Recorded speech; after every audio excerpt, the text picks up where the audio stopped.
The European Union has been an integral part of the international efforts to build a new future for Kosovo since 1999. The European Union member states and its institutions, particularly the European Commission, plays an important role in the reconstruction and development of Kosovo. The EU has repeatedly confirmed that Kosovo shares its European perspective with the region.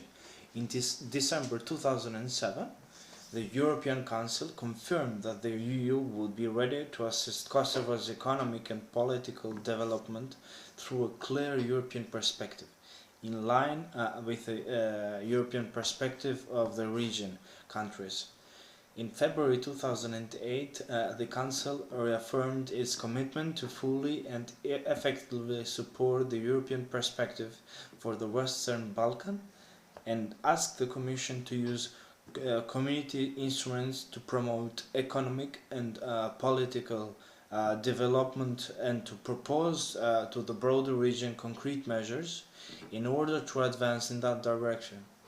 In December 2008, the EU again underlined its willingness to assist the economic and political development of Kosovo through a clear European perspective, in line with the European perspective of the region.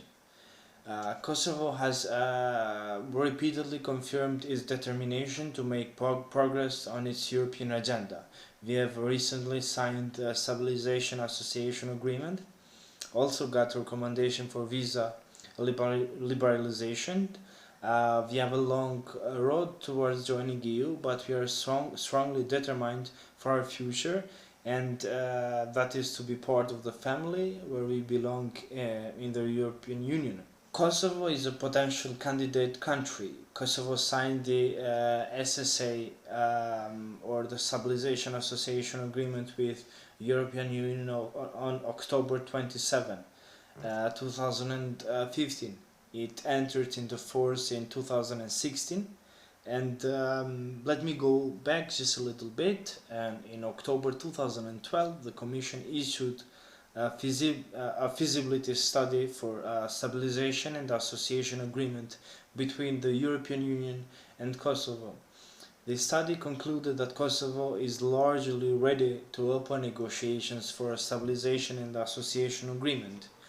It also suggested that the Commission would propose negotiating directives for such an agreement, once Kosovo takes a number of specific steps on the rule of law, public administration, protection of minorities and trade. Since the adoption of the feasibility study in October 2012 and the Council conclusions of December 2012, Kosovo has met all the short-term priorities identified in the study. Kosovo has demonstrated its commitment to the fight against organized crime and corruption. It has adopted necessary legislation and strategic documents and maintained the competences of the special prosecution. A number of investigations into organized crime and corruption have been launched. Ultimately, the treaty was signed on 27 October 2015. It was the first SSA, or the first Stabilization Association Agreement signed after the entry into force of the Lisbon Treaty, which conferred legal personality to the EU.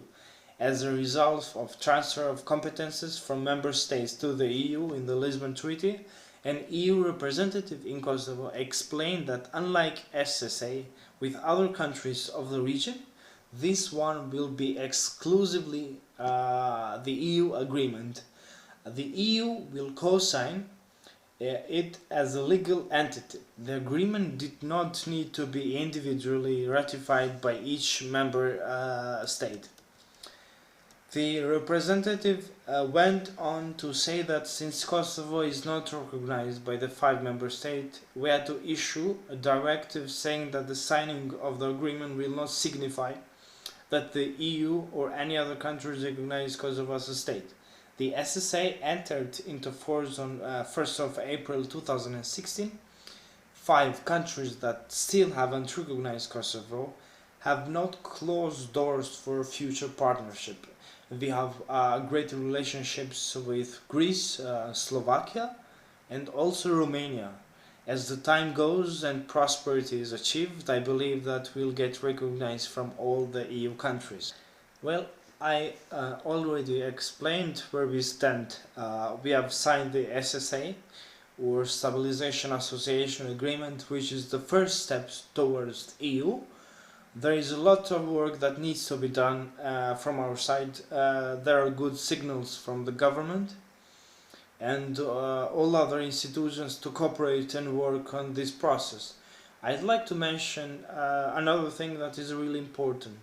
We've had some crisis in parliament between opposition parties and ruling parties. Although they have been separated in opinions about political issues, both sides have shown that when it comes to EU integration, they will find a way to cooperate together. We didn't join neither Serbia nor Yugoslavia with our desire.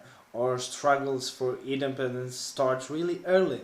But I'll mention the time when we were part of the Social Federal Republic of Yugoslavia.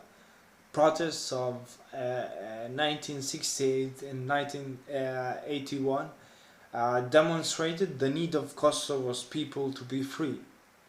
Protests were brutally suppressed by the police and army. We wanted our rights. The Article 1 of the Universal Declaration of Human Rights says that all human beings are born free and equal in dignity and rights. The rights of nations to self-determination is a cardinal principle in modern international law, binding as such on the United Nations as authoritative interpretation of the Charter's norm. It states that nations based on respect for the principle of equal rights and fair equality of opportunity have the right to freely choose their sovereignty and international political status with no interference. We had a war in 1999. We lost more than 10,000 people during the war from the Serbian forces. 1,382 children were killed. 1 million people fled away from their homes, and 20,000 women were raped. And I think that the answer, and I believe that the answer is no. We will do whatever it needs to be done to remain a free and independent country. The relations between Kosovo and NATO first started during NATO's humanitarian intervention in Kosovo and its 78-day airstrikes against Serbia. The relations further developed with the deployment of a NATO-led military peacekeeping mission in Kosovo, which was called KFOR, after the war ended in 1999. When it comes to cooperation with NATO, Kosovo is blocked at all aspects, without enjoying the right to participate in the cooperation mechanism and various NATO's programs.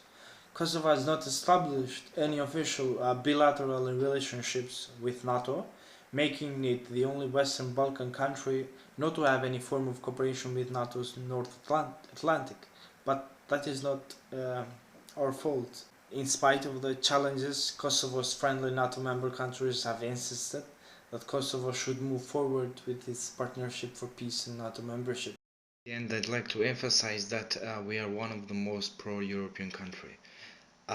People here strongly believe in European Union. Thank you very much for listening to me. It's been a pleasure to explain something about Kosovo and our European future.